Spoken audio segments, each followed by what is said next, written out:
As novelas de Manuel Carlos são famosas por retratarem a realidade. Mas se a gente parar para pensar um pouco, a realidade que ele mostra em suas novelas não é tão real assim. Fala galera, beleza? Eu sou Rafa Pereira e vocês estão aqui no Rede Rafas. Pois é, gente, Manuel Carlos, quando a gente fala desse autor tão famoso, né, e tão querido pelos telespectadores, todo mundo já lembra dos temas abordados em suas novelas, das cenas emblemáticas, enfim, do universo do Manuel Carlos. E é isso que a gente vai falar sobre o vídeo de hoje. Só que, se a gente parar para pensar um pouco, o universo dele é meio que um universo paralelo. A realidade que muita gente fala que ele aborda em suas novelas é meio que uma realidade paralela. Ficou confuso? Então não, sai daí que após a vinheta a gente vai adentrar nesse universo um tanto paralelo e também meio macabro e sobrenatural de Manuel Carlos. No ar, mais um campeão de audiência.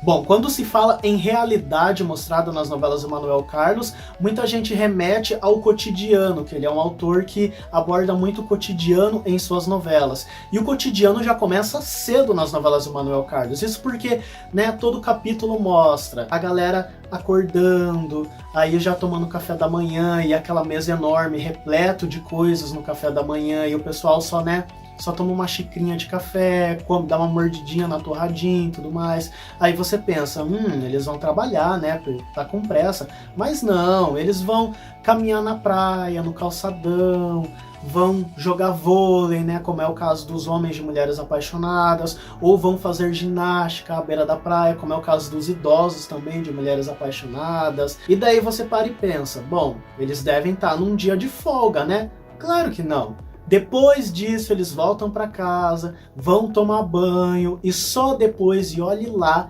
eles vão trabalhar. Até aí tudo bem, até porque a gente sabe que a galera das novelas do Manuel Carlos é tudo elite, classe A, então é tudo chefe, pode trabalhar a hora que quiser. Até o momento que eles pegam e soltam a tal da frase. Nossa, deixa eu ir que eu já tô atrasado pro trabalho, eu tenho que pegar cedo no batente. Isso dito depois de ter se enrolado no café da manhã, ter passeado no calçadão, ter jogado vôlei e tudo mais.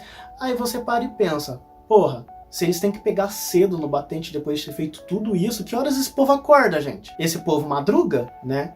E falando do povo que pega cedo no batente, que trabalha, que tal a gente falar um pouquinho das Helenas que não trabalham? Pois é, gente, as Helenas do Manuel Carlos têm um emprego só de enfeite, elas não trabalham. Vamos relembrar aí Laços de Família, que está sendo reprisado agora, não vale a pena ver de novo? Me digam qual a vez que vocês viram a Helena fazer um procedimento estético completo em uma cliente. Quantas e quantas vezes ela não soltou a célebre frase: termina pra mim, Antônia? Olha, você me desculpa, mas a Antônia vai tomar conta de você direitinho porque eu vou ter que tirar os pontos da testa, tá bom? Tchau. Termina pra mim, Antônia. Eu preciso sair pra almoçar com o Miguel. Termina pra mim, Antônia. Eu preciso visitar a Camila. Termina pra mim, Antônia. Eu preciso conversar com o Edu. Termina pra mim, Antônia. Eu preciso ir no mercado com a Zilda. Termina pra mim, Antônia. Termina pra mim, Antônia. Pois é, gente, toda Helena de Manuel Carlos tem uma Antônia na vida. Que tal pegar o exemplo, então, a Helena de Mulheres Apaixonadas, que em vez de uma Antônia, ela tem uma Rosinha. Rosinha, eu vou dar um pulo na clínica, eu vou visitar minha irmã. Tudo bem, você tá mesmo folgada hoje. Escuta, por que você não deixa em cima da minha mesa aquela papelada toda que eu tenho que assinar? Ai, gente, sério, como eu queria ser uma Helena pra não terminar o serviço, sabe? Sempre ter uma Rosinha, uma Antônia pra terminar o serviço pra mim. E os benefícios de ser uma Helena de Manuel Carlos não são só esses, não. Isso porque as Helenas do Manuel Carlos sempre vivem viajando pra cima e pra baixo, né? Ah, eu vou pra Itália, depois eu dou uma passadinha em Roma, não sei o que, tipo, como se fosse aqui no Paraná, eu sou de Curitiba, eu vou ali dar um pulinho em Caiobá, eu vou ali dar um pulinho em Araucária, em São José dos Pinhais, entendeu? Eles falam assim com uma naturalidade, enfim, gente, ser Helena é assim, deve ser uma delícia, entendeu? E isso quando vai viajar, ainda traz presente pra todo mundo do prédio. Eu trouxe um presente pra Capitu. Eu trouxe um presente pro seu não sei quem. Um presentinho pra você, Zilda. Enfim, gente, uma Helena que pensa nos outros, que pensa no bem-estar dos outros, que não se preocupa em trazer Nova York, Paris inteira pros seus vizinhos. Mas agora sejamos justos. A Helena traz presente pra todos os seus vizinhos, por quê? Porque os seus vizinhos cuidam dela, assim, nossa, endeusam as Helenas, principalmente quando elas vão viajar. A Helena tá chegando aí, eu fiquei de fazer os comprinhos pra ela não encontrou a geladeira vazia. Dá um pulinho na padaria, porque não deu pra eu trazer leite, pão fresco. Aproveita, passa no florista, traz umas florzinhas do campo. Alô, Helena? Oi, saudades, minha querida. Sim, acabei de chegar. Passei no mercado, comprei umas coisinhas pra você. Inclusive, passei na floricultura, comprei um buquê de flores lindíssimo pra deixar tudo bem bonito, tudo bem cheiroso pra quando você chegar. Não, eu passei aqui porque não deu pra passar ontem, vim deixar umas coisinhas básicas pra você. Não, vou tomar um cafezinho e vamos embora. A gente fala mais tarde. Ou seja, né, gente, até a realidade dos vizinhos das Helenas do Manuel Carlos não bate com a nossa, porque os nossos vizinhos, quem são? É tudo bando de fofoqueiro, fuxiqueiro, só sabe fazer fofoca da vida dos outros, só sabe ficar vigiando a vida da gente. E falando dos vizinhos, gente, os vizinhos das Helenas são, assim, uma coisa peculiar, né? São, assim, uma coisa que precisa ser estudada. A gente sabe que as Helenas do Manuel Carlos são classe A, nível master da cadeia financeira do Brasil. E onde elas moram, o prédio, o apartamento, com certeza deve ser um absurdo de cara. Até porque, por exemplo, o apartamento da Helena de Laços de Família e da Helena de Mulheres Apaixonadas não é nada pequeno. E também tem os vizinhos que provavelmente pagam o mesmo preço de aluguel, de condomínio, enfim. Só que vocês já pararam para pensar que, ao contrário das Helenas, que sempre estão bem, os vizinhos da Helena sempre estão endividados? Aí você para e pensa, pô, como é que um povo endividado consegue pagar um apartamento chiquérrimo no Leblon? Isso quando eles não são encheridos demais. E isso não é só um defeito dos vizinhos das Helenas do Manuel Carlos, não. É um defeito dos vizinhos de todos os núcleos do Manuel Carlos. A melhor amiga da Fernanda, de Mulheres Apaixonadas, que eu esqueci o nome agora, né, que também é vizinha dela. Esses dias a Fernanda saindo pra trabalhar, super atrasada, e a sua campainha tocando, né, sem parar, sem parar. Quando ela abre a porta, a mulher, a vizinha, entra com o marido pra fazer barraco dentro do apartamento da Fernanda. Vamos pegar, por exemplo, aí Por Amor, que tinha a Helena da Regina Duarte e tinha como vizinho a Virginia, interpretada pela Vera Holtz, a Kat, que era a Carolina Dickman. Quantas e quantas vezes a Helena tá lá na maior intimidade e daí do nada entra a Kat com o pai dela fazendo barraco no apartamento da Helena. Né? A mesma coisa acontece em Laços de Família, quando a Capitu entra fazendo barraco com a mãe dela dentro do apartamento da Helena. Aí você imagina, gente, você tá lá no sossego da tua casa, aí entra teus vizinhos na tua casa fazendo barraco. Hoje em dia, no mundo do cinema, nos filmes atualmente, muito se fala em universo compartilhado, como por exemplo o universo da Marvel, que são vários filmes, né, mas que todos se interligam. Todos têm alguma coisa em comum. E isso não acontece só no cinema, também acontece nas novelas, como por exemplo o universo do Agnaldo Silva, né, que todas as cidades tinham Cerro Azul. Só que assim, nas novelas antigas do Agnaldo Silva, Cerro Azul era sempre uma cidade evoluída. Ah, tal personagem precisa ir em um hospital, né, precisa ficar internado, vai para Cerro Azul. Ah, chegou um CD novo, chegou um produto novo, um eletrodoméstico, enfim, alguma coisa, não tem loja na cidade, vai para a cidade de Cerro Azul que lá tem. Ah, tem isso, tem aquilo, enfim, uma cidade grande, né, uma cidade evoluída, como se fosse a capital das cidadezinhas do Agnaldo Silva.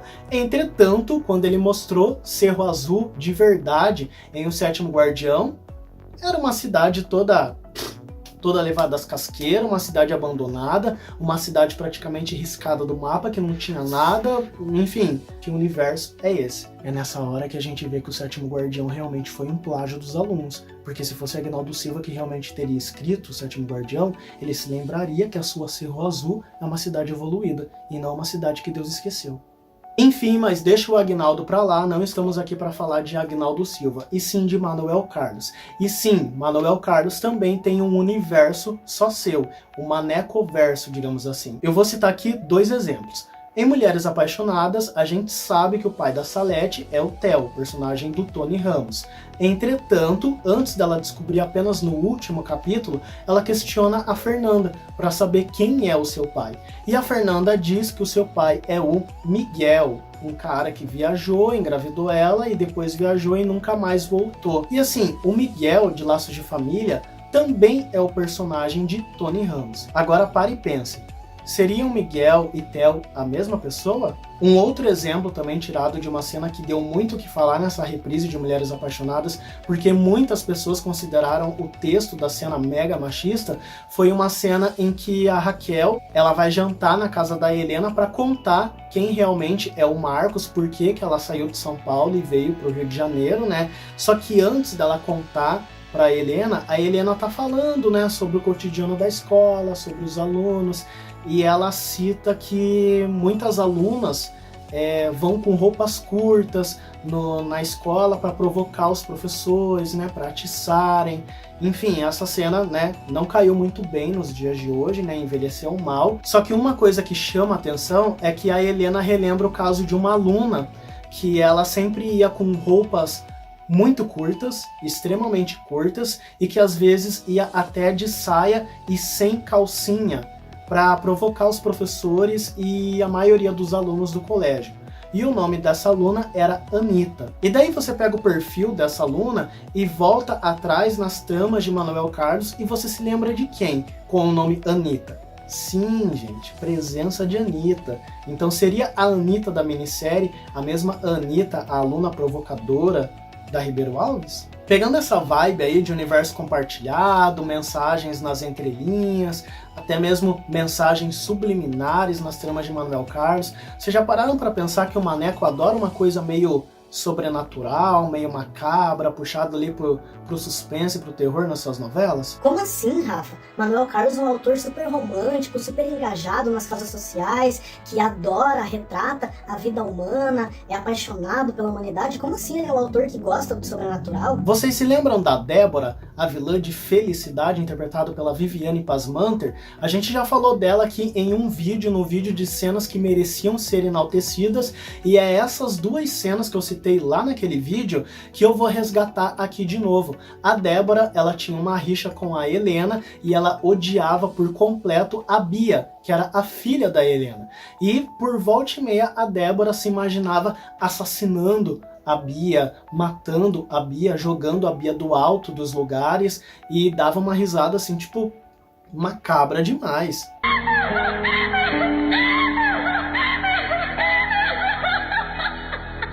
E fora esses sonhos macabros fazendo mal para Bia e até matando a Bia, a Débora fazia uma espécie de terror psicológico na cabeça da Helena, como por exemplo mandar certos presentinhos de origem duvidosa.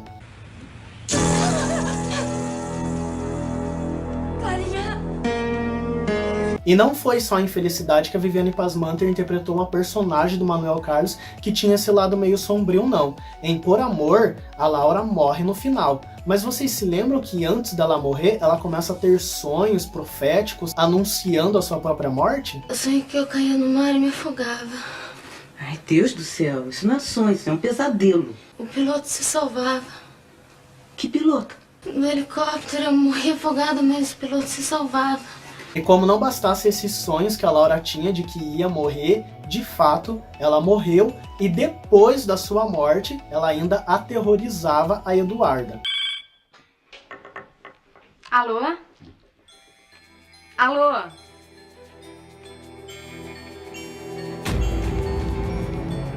Das duas a uma, ou a Laura sobreviveu ao acidente de helicóptero e tá viva e tá escondida em algum lugar só aterrorizando a cabeça da Eduarda, ou ela realmente morreu e a Eduarda tá sendo aterrorizada pelo seu espírito, pelo seu fantasma.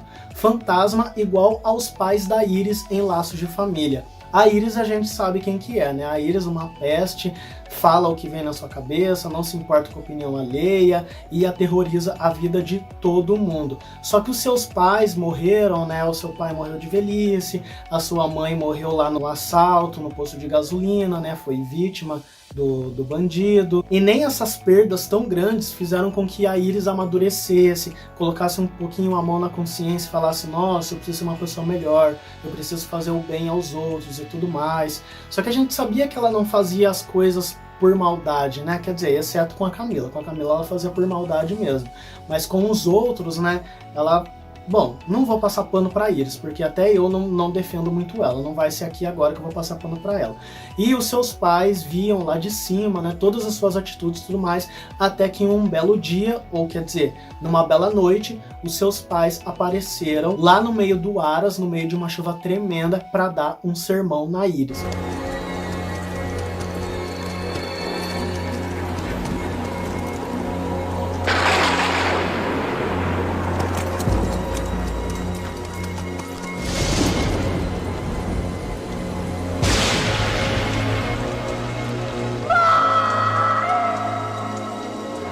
A mesma coisa aconteceu com Páginas da Vida. Todo mundo sabe que a Nanda morreu vítima de um acidente logo após dar à luz aos gêmeos. Gêmeos esses que a avó das crianças, a Marta, a personagem da Lília Cabral, separou por puro preconceito, porque a Clarinha, a menina, ela tinha síndrome de Down. E ela ficou só com o Francisco e foi um menino que nasceu perfeito. E anos depois, a Nanda volta a assombrar a mãe porque ela separou os seus filhos.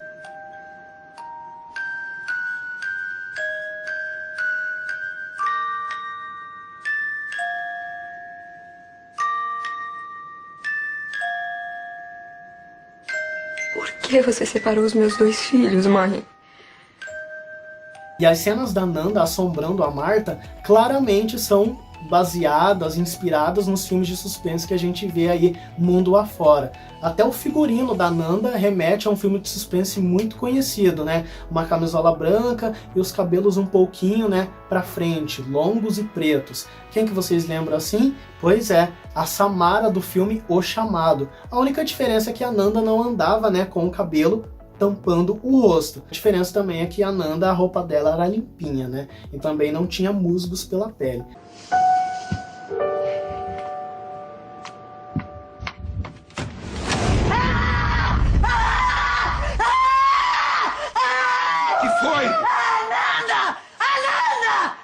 Já em sua novela anterior a Páginas da Vida, Mulheres Apaixonadas, Manuel Carlos não trouxe nenhum fantasma, mas sim trouxe um anjo. Só que esse anjo não era tão bonzinho não. Ele aparecia para Salete para dizer que a mãe dela ia morrer, para preparar ela para uma nova vida, que a vida dela ia transformar. E a Salete começou a ficar com medo desse anjo.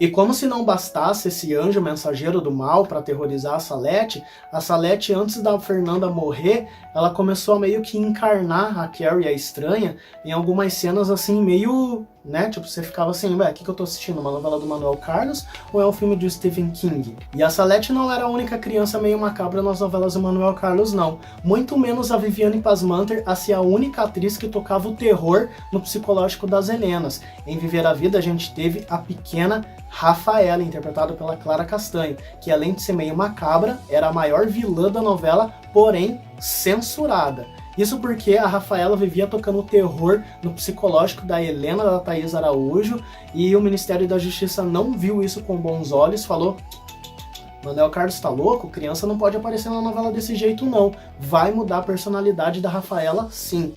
Sabe com quem que eu sonhei hoje? Não. Quem? Com aquele moço bonito.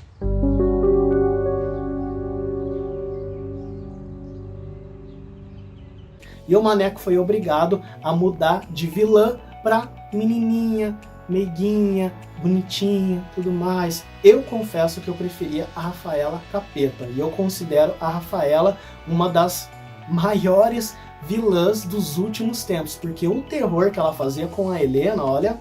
Assim, quando eu fiquei sabendo que a personalidade ia mudar, eu senti muito, porque eu não ia mais poder ver a Rafaela parada, encarando a Helena, enquanto a Helena dormia.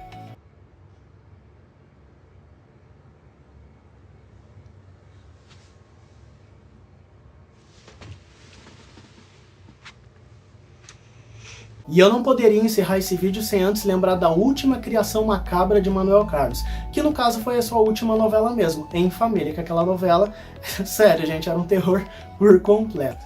Mas enfim, comenta aqui embaixo qual que é a coisa que você vê nas novelas do Maneco que você pensa, nossa, isso é muito coisa do Manuel Carlos mesmo. Comenta aqui embaixo e aquele recadinho de sempre, se inscreva no canal e ative o sininho para receber todas as notificações e ficar por dentro de tudo que acontece na TV, nas novelas e aqui no Rede Rafas, que tá chegando muita novidade para vocês. Compartilhe esse vídeo, curta o vídeo para ajudar a gente a trazer a mais conteúdo e para o vídeo também aparecer para outras pessoas aqui no YouTube. E eu vou ficando por aqui. Um grande beijo, um grande abraço, fiquem com Deus e até lá.